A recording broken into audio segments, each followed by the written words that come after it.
Okay. How much is the bonus? We don't know. They won't tell us. Oh, so it's a surprise. Less people coming. The higher A lot of people coming. Really? So y'all really kind of don't want the other people to come then, huh? We ain't gonna say all that. I'm just trying to see if you really on the greater impact team. That's what I'm really saying. I want to see, because really y'all could have, you had some handlebars. You could have got somebody on your handlebars. Yeah, you could have walked down to somebody's house and woke somebody else up. Yeah. That is true too. See, it's all about team. We team. He wouldn't have came. Yeah, some schools don't have an excuse anymore. Yeah. So now it's how, are y'all really a team, or are y'all a team sometimes? He told me he wasn't coming Oh, he told you he wasn't coming? yesterday, last night. So that's commitment then. And wasn't that, I know y'all What you have talked saying? about some of that stuff, haven't y'all? About being committed, knowing how to show up. Oh yeah. Yeah. Well, today, my little brother, he gave y'all a brief description. He know because he been at the camp for a long time, so he already know. But for those of you who don't, my name is Jeermal Sylvester. I currently work for Jobs for America's Graduates. I'm a college and career readiness coordinator. And I also do motivational speaking, and I love kids, and I have a passion for kids, and I want to see kids do better, especially those kids who grow up in environments that are not conducive to being successful. I grew up in a single parent home. My father went to prison when I was 4, and so it was me and my mom and my siblings, and life was hard. I grew up on the west side of Chicago. Moved to South Bend in 1986 or 86. I can't even remember. I'm getting so old now.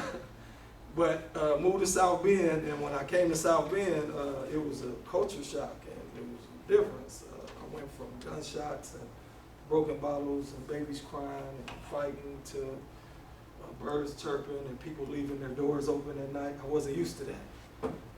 I grew up in an apartment building where we had bars on our doors and our windows because the crime was so bad.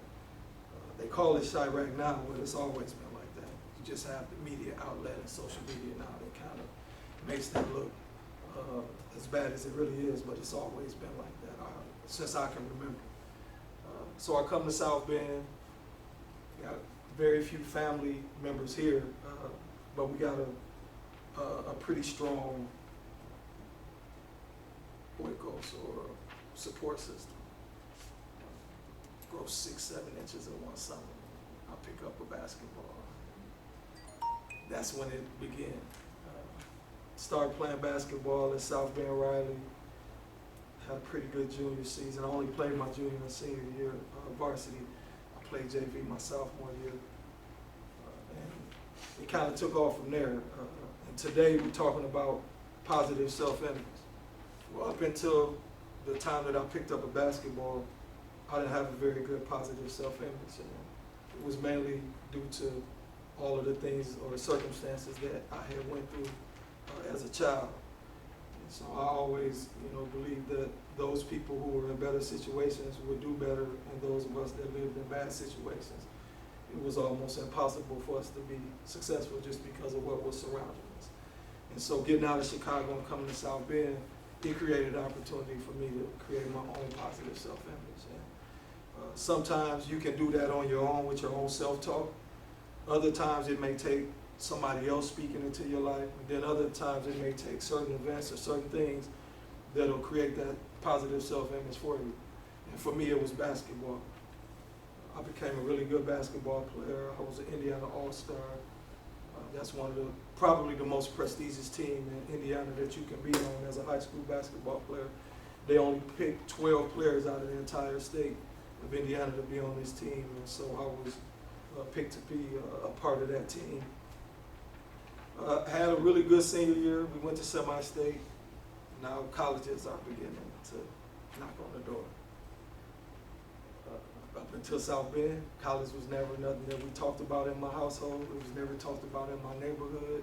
The only college that was talked about, or school that was talked about in my neighborhood, was the School of Hard Knocks. And that's where you go through life and you bump your head and you learn from your mistakes, but you stay in school. So I had the opportunity to go to Ball State University to once again play basketball, to kind of continue on with my positive self-image. Freshman year was okay, but I was overwhelmed because I wasn't ready. And I think that's a lot of our issues, especially in the African American community. We're unprepared. Part of that is because of bad parenting. Some of it is because you're not privy to certain things that would allow you to be able to become that person or have the success that you want in life. At Ball State freshman year, it's okay, but I have some ups and downs. Sophomore year comes around, I think I kind of got it figured out. I don't. I get into some trouble, NCAA trouble, get suspended. Junior year, now I'm like, look, I got 2 years into this. I'm a vet now. Have a really good year. Junior year, we win the MAC.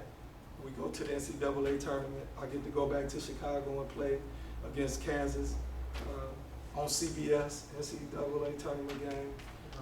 So it was pretty cool. Once again, positive self-image. I'm on TV, Clark Kellogg, saying my name, talking about me. Okay, you the man. Senior year roll around, now big man on campus. It's mine. It's all the way my show. Playing well, but we losing. I'm averaging about 25 points, 7 rebounds a game. I'm one of the top scorers in the country, and I'm ranked highly among small forwards with my rebounding. Probably about 8 or 9 games into the season, the punch.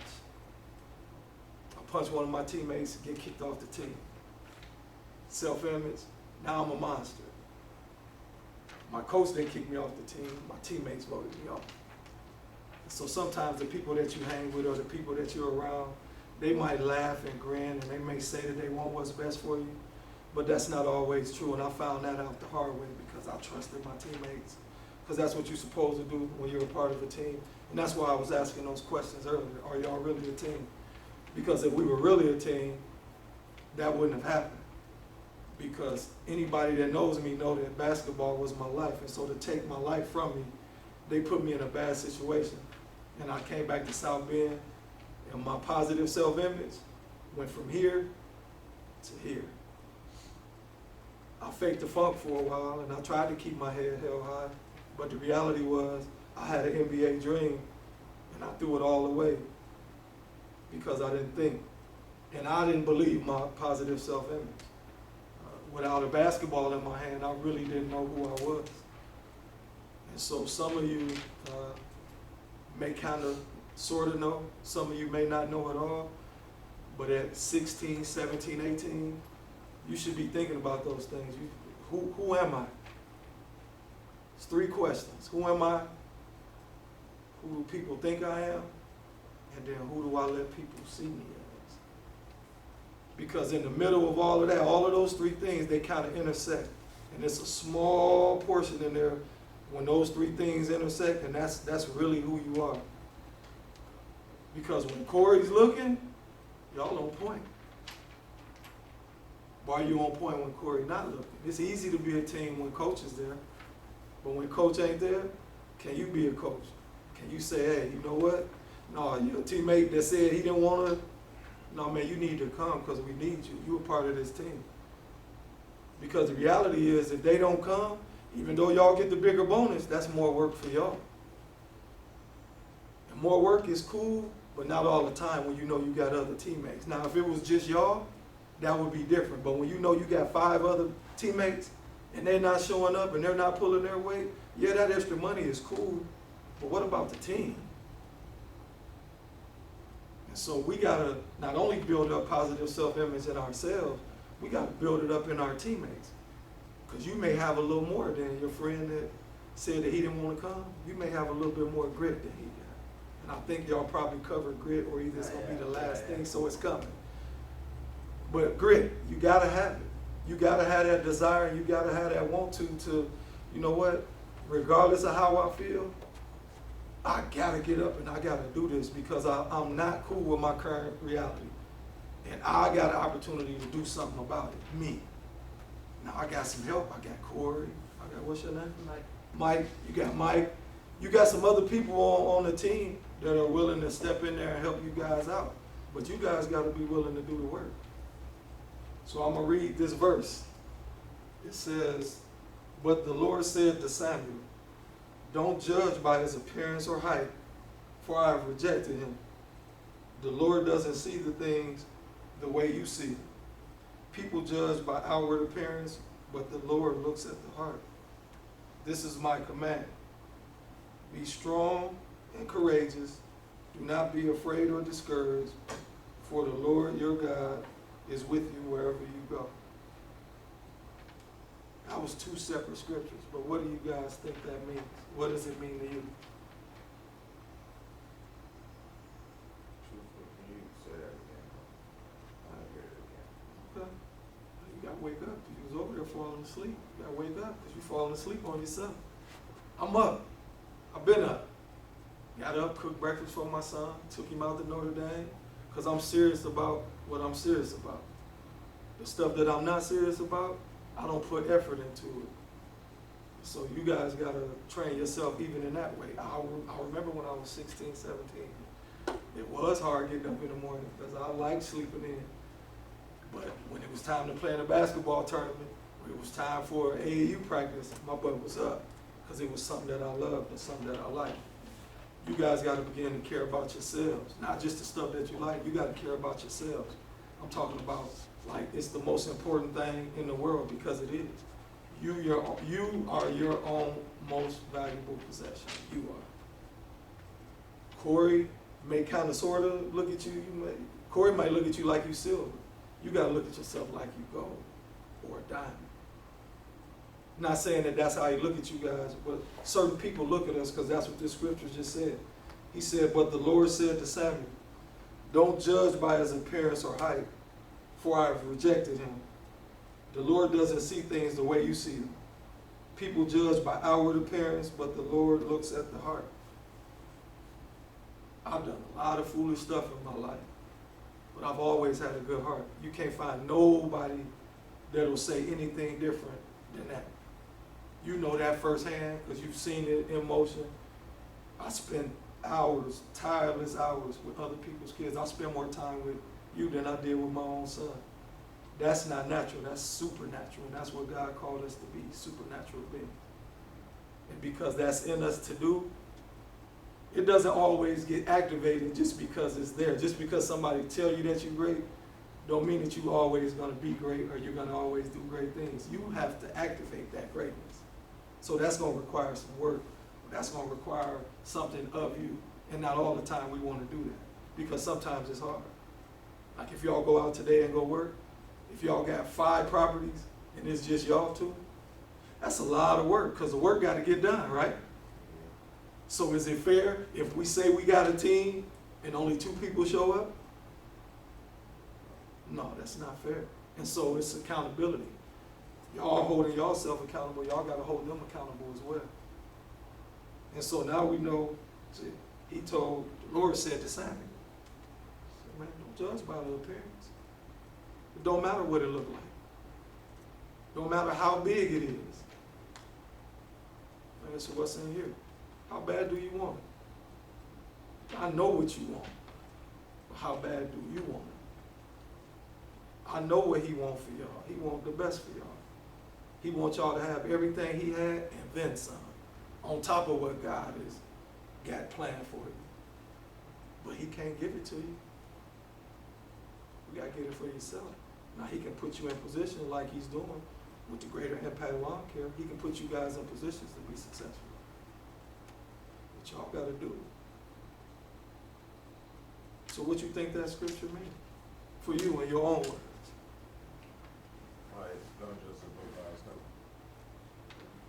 Like, alright, so you see somebody like in public, like they look mean, they probably like they look mean, like they just look like he's like a person that someone you talk to. Mm-hmm. That's probably not true. You probably like to talk. You probably just don't have people to talk to. So That's you true. just look like that. That's true. What you think it means, Big Fella?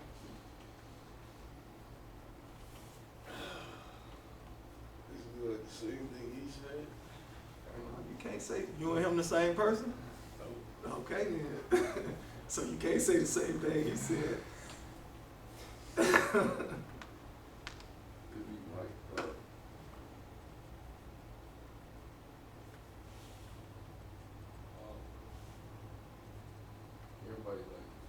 everybody physically like look different. And nobody's gonna be the same that way, but people still, have a good heart. Like you can't judge people based off how they look because you're not in their head and like see like what plays out in their head and they reason and thoughts for what they do. It's cool. It's cool. If I could add to that, I would say it's encouraging for me to know that God doesn't judge me by what I do or how I act or how I look. He judges me by my heart. Right. And that is amazing that He can just know my heart, know even the bad things about my heart, but the good things about my heart. And so that's harder for man to do. We look at people and just make a judgment because of past experiences or whatever. But it's very encouraging to know that God knows my heart. I was up until probably about 1:30 this morning. I got up at 6. But I was going over this because when my brother asked me to come do this, I was excited to do it. But I'm in the middle of a transition, so I'm on my way out. But I sent out an email saying that I was leaving. And the first thing he said, "Are you going to be here for the Greater Impact Training?" I'm like, "Yes, I wouldn't miss it for the world." I made a commitment to this months ago. Because I'm serious about y'all, and I know his heart, because we've sat down and we've talked, we've had really engaged in one-on-one conversations, and like this scripture said, I didn't judge by appearance. I know he come from Syracuse, Indiana, I come from Chicago, 2 different worlds. But man, when we sat down and we started talking, man, we was the same type of dude. We had one common thing, well actually 2, God and basketball. And it opened up so many other doors because we allowed ourselves to we demonstrated this scripture. We didn't judge each other based on appearance. I got all of the tattoos. He could have been like, "Man, I don't know, my parents told me don't hang around people like that. You know, you tall black dude with gold teeth." Like, no, I don't want to be around that. Well, I could have been like, "Man, look, I'd have heard a lot of stories about, you know what I mean, white people that come from little small towns and they don't like people of my color." But we didn't do that. And that's my brother now. And I don't say that, I don't use that word loosely. I truly feel like that's my brother. And the more that we've gotten to know each other, the closer we've gotten. But it's because we followed the scripture and we didn't allow appearance, height, we didn't allow none of that. Socioeconomic status, Syracuse, Chicago, we didn't let none of that. I went to Ball State, he went to Bethel. We didn't let none of that get in the way of God. Because God meant for us to meet each other. Because me and him was doing great stuff on our own, but we're doing even greater stuff just in our relationship and knowing each other. Because now, if he runs into a situation, "Oh man, let me call my big brother." He probably will know somebody. Or he may tell me, "Hey, I heard about this. You probably should check on this." And so now we're better together. And that's why I say y'all got to hold y'all teammates accountable. Big time. Like he said, this room should be filled up. Because not very many people are talking to kids your age about self-image, about life, about how to be a young man, how to be an entrepreneur. Because don't nobody really care. People talk a good game, but these cats is showing up. They hear even when y'all in. Because they believe and they know that in order to make a greater impact, you have to show up and you have to be about what you say you about. Lip service, y'all know how it goes. Y'all say y'all keep it 100, but not really. Y'all keep it 100 when it's convenient for you. Right? No. Yeah, man. I know. I used to be there. Look, oh, stop. You can't keep it 100 all the time. Because sometimes you might look like you a snitch if you keep it 100. See what I'm saying? So do you really keep it 100? Oh, I got a super chuckle out of it. Uh-huh. So we got this quote. Yeah. Say a strong positive self-image is the best possible preparation for success in life. Joyce brother said that whether you think you can or you can't, you're right. Henry Ford said that. Wait, was it that together or It was separate? two separate ones. That's why I said their names after each one. That's why I see you in school all the time. You gotta pay attention. I was trying to, like, I thought something together. You know what they say about stuttering. Mm-hmm. You always in school, always. That's one thing that now at 44, I get it. People was telling me that all through life. You never stop learning. You only stop learning when you stop wondering. So you gotta always be in, you know, I don't know if you remember when you was little, when Don Juan used to minister, and he used to say, man, get in a learning position. You gotta sit up straight. Get up close. When it's cold outside, if I had a trash can, I'm talking about it's 10 below outside, and I had a trash can with a fire burning, you're gonna be all slumped down, and you're gonna get up, you're gonna get as close to the fire as you can, right? Yeah. So you gotta sit up. You gotta sit up, man. Then the other part of that too is that's showing respect to the person that's before you, whether that's me, whether that's Corey, whether that's Mike, whoever it is, whether they ask you, whether they bring that to your attention, you should just do that just because somebody's taking the time out. So a lot of teachers get frustrated with y'all because they in class and y'all don't know how much they make. Y'all think they rich and they make horrible incomes to take care of and protect our future. And then y'all come in class and you got your headphones on, you slouch down in the chair. Man, how does that motivate me to want to teach you something if you look like you don't even want to be there? You're going to make me feel like I don't want to be here. And so it's just about giving that respect to the person that's in front of you. So always remember that. If you don't do nothing else, remember that. So self-image, say, man, seeing you as God made you. How do you think God made you?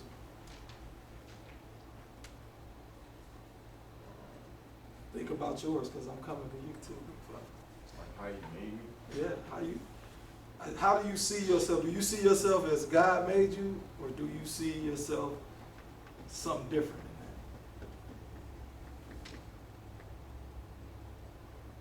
that? I'm kind of confused on the question. Can you put more into that? Like what you mean by like how you made me? How do you think God made you?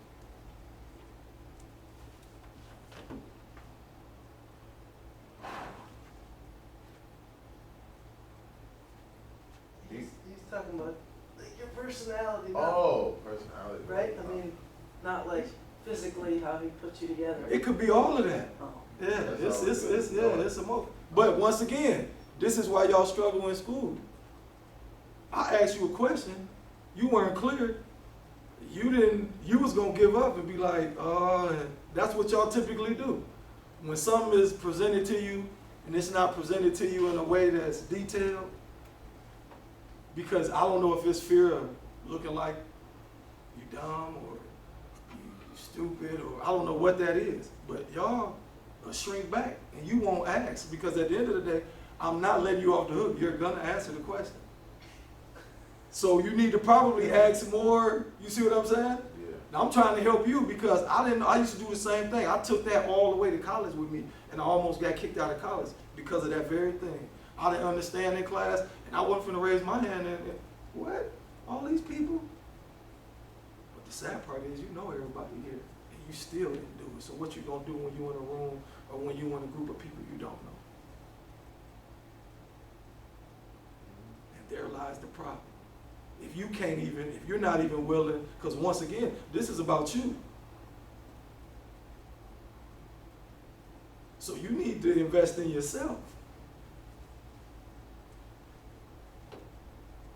And you know I'm putting you on the spot too because you're family, so that's why I always hit you first. So who do you think or who do you feel like God created you as? How do you think God created you? In what way? That's special or unique or? I think he created me as a word, outgoing. Outgoing.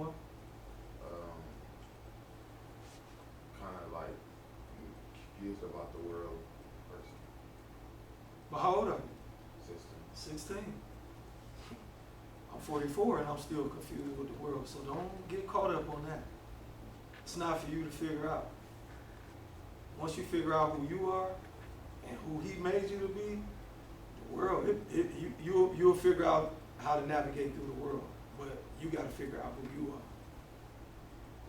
and how he created you.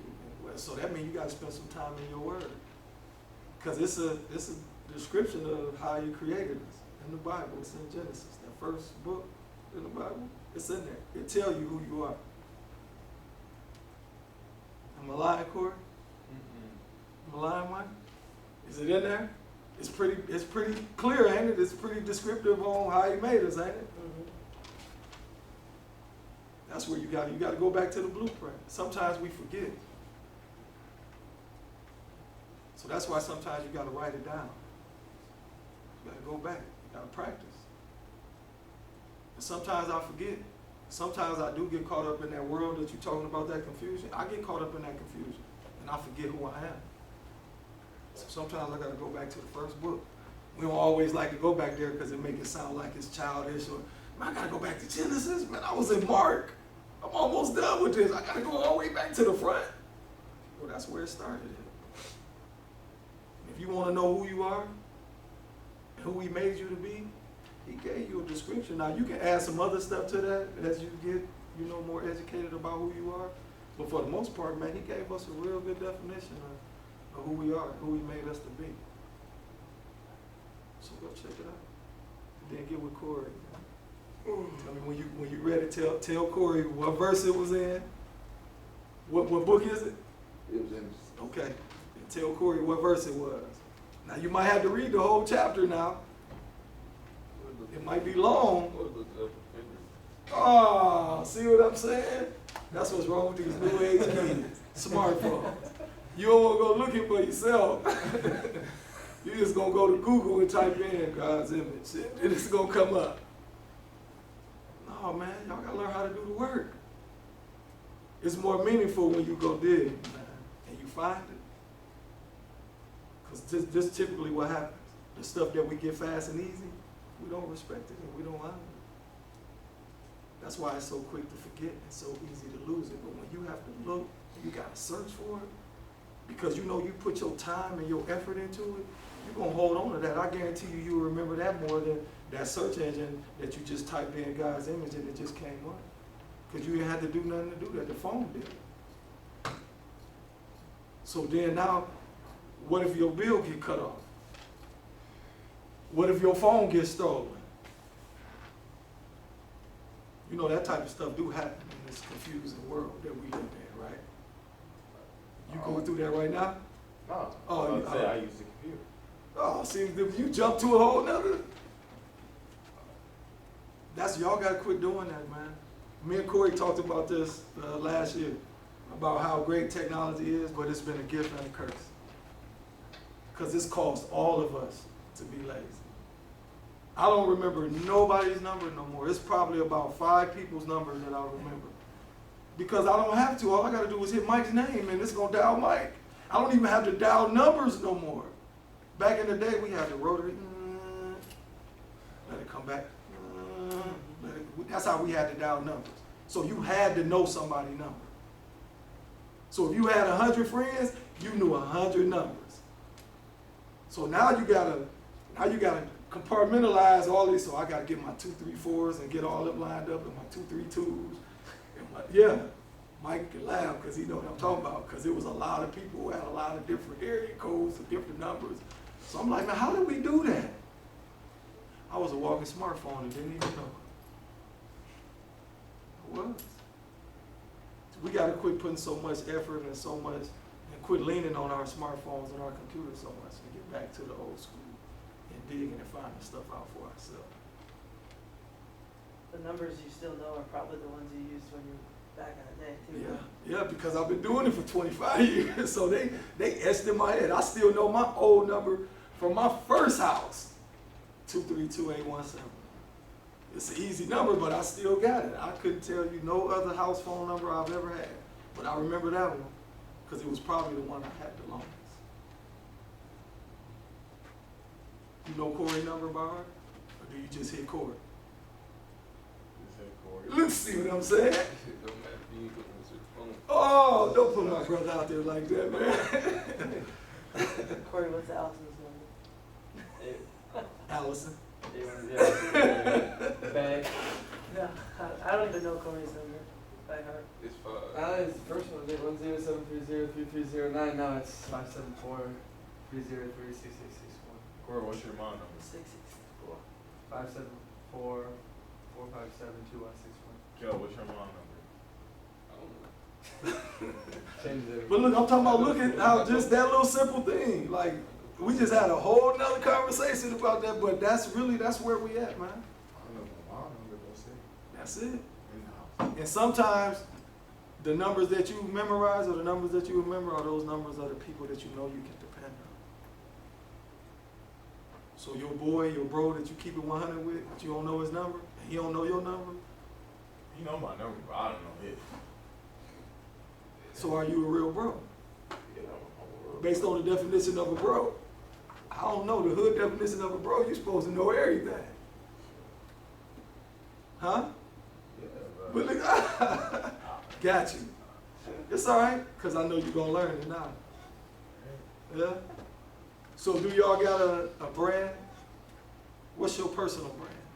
You know what your brand is? You know what I'm talking about when I say brand? Okay, No. it's funny. McDonald's, Burger King, Wendy's, they got their own brand. What's McDonald's slogan? I'm loving it. I'm loving it. What's Burger King? They got a couple though. Have it your way.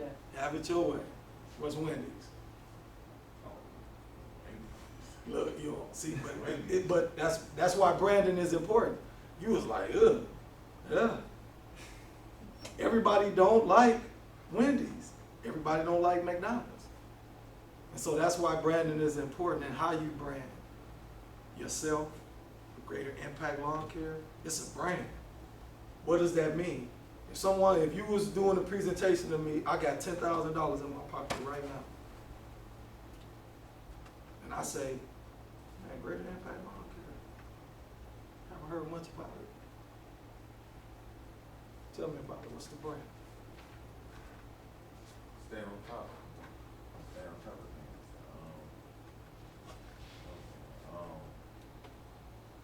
Work hard.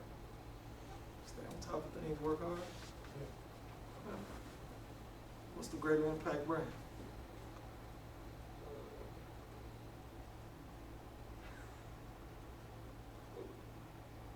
Let's see. I'm gonna tell my camera. He just called a timeout. Let me know when you're ready to get back in the game.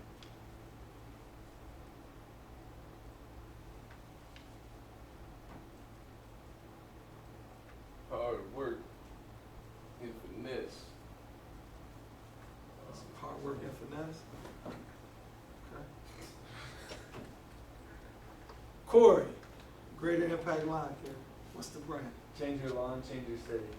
Because if someone hires our crew, they will not only get a good quality cut, it'll look great, but it also is affecting young youth who will eventually be future employees, future business owners of this community. So providing jobs for youth and also getting a good cut in the process.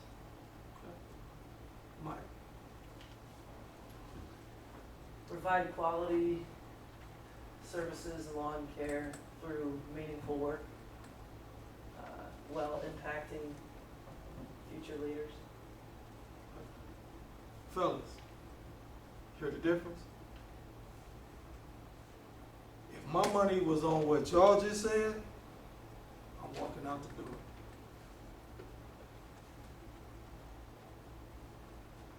Exactly. And that's why I say y'all gotta be serious about this, because I know his heart. I know what he wants for y'all. He know it. It's in his heart. He eat, breathe, sleep what he just said. He believed it. You can tell he believed it because they didn't say, they didn't have to think about it. It just came out, right?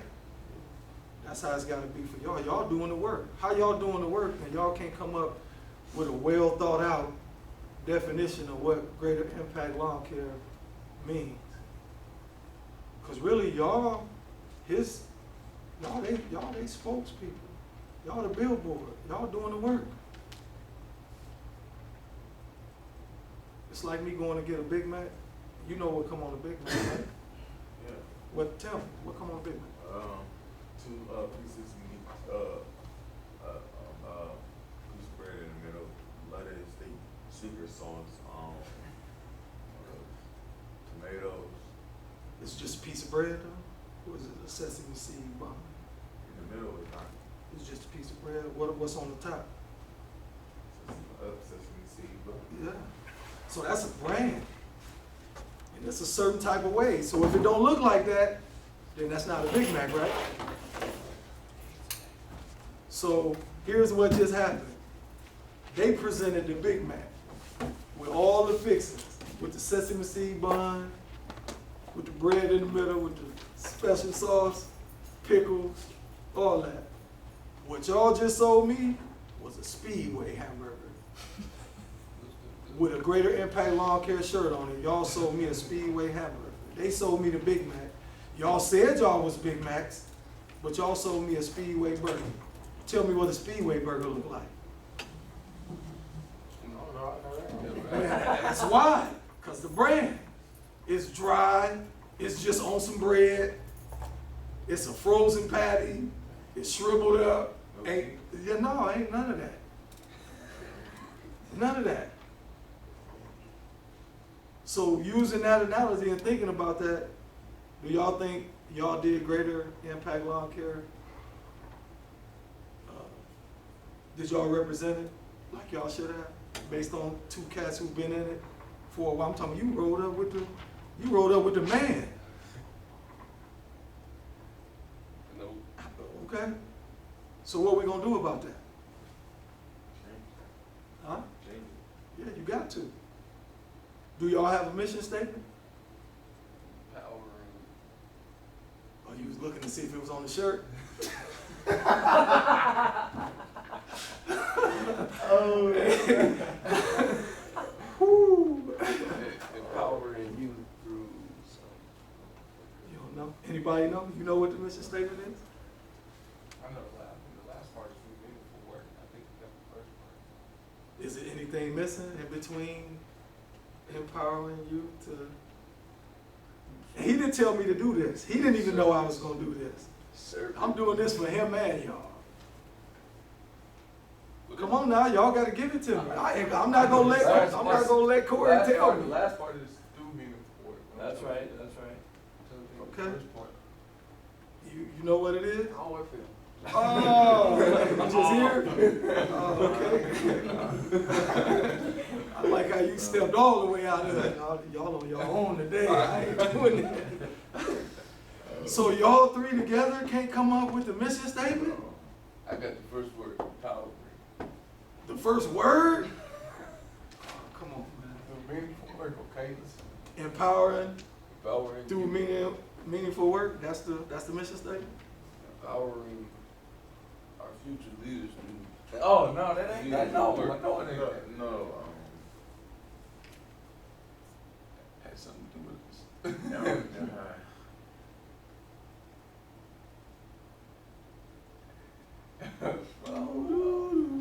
Hey, y'all just looking. So what is? So it starts with teaching life skills That's through, it. Through meaningful. through meaningful employment. What? So what is it? We don't share with you guys a lot, but we talk about it's teaching life skills through meaningful employment, but then we talk about the core 4 a lot.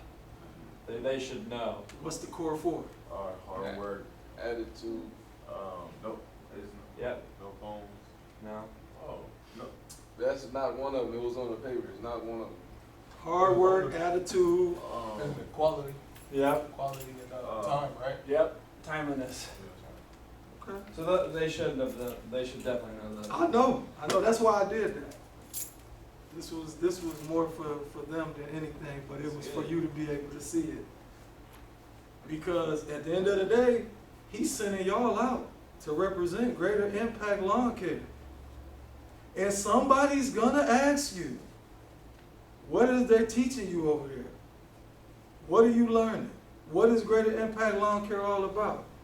And to come in and say, even though you came late, to say, oh, I know the end of it is meaningful employment. That's not good enough, man. We got people missing out on $1 million deals, man. Awesome opportunities because they can't sell a product. Part of that's your self-image, and then y'all got the team image. So you guys got to build yourself up, build each other up, and then you got to build the team. I remember when y'all had one contract, it was JJC. And then for him to tell me this morning, we engaged in conversation this morning, and he said, oh no, we got a whole bunch of properties now. I just was smiling on the inside. Because I know where that started from. It wasn't like that in the beginning. And so when things grow like that, they grow for a reason. It's because the service that we said we could provide, we did it, and we did it in a great way. So much that somebody else told somebody. So if you guys can't sell it, what do you think one of your current customers, if they come in contact with somebody who need their lawn cut, they ain't gonna be able to tell them what it is. They just gonna tell them that, oh, I just had these kids come cut my yard. Is that what y'all do? I know y'all do more than that. Cause I know who y'all are. And I know how y'all carry yourselves when y'all in that environment. And so y'all bring more to just getting your yard cut. Because there's some people who cut like the one kid you talking about, man, somebody with, it's some people who cut and they mean mug the whole time. And so the customer don't even want to say nothing to them. There's no interaction. And so you got to have the right spirit. You got to be able to talk to the people. Say, hey, I noticed that, you got some weeds over here on the side of the house. You want me to get those too? Oh yeah, man, you know what? I forgot to tell you that I needed that pulled up. And you don't know how to engage in conversation with people that you don't know, so you got to get comfortable. And really, that's what this is all about. Just like JAG, Greater Impact, Iron Sharpen Iron, all of that stuff, all of the Heroes Camp, all of these different programs, our main focus is to teach y'all how to be comfortable with being uncomfortable, because life is all about uncomfortability. If life is comfortable for you, get scared. Because the life that I know, and I've been comfortable in life, but I was stuck too. And I was coasting. And while I thought I was doing something, I wasn't doing nothing. Because I was comfortable. So when it get uncomfortable, don't run from that. Embrace that. And get good at it. Because that's what life is all about. It's all about uncomfortability, being put in uncomfortable situations. But those people who are successful, those people who make it to the top, whether that's athletics, whether that's life, whether that's in work, whatever it is that you want to do, you're going to have to get comfortable with being uncomfortable. Because I guarantee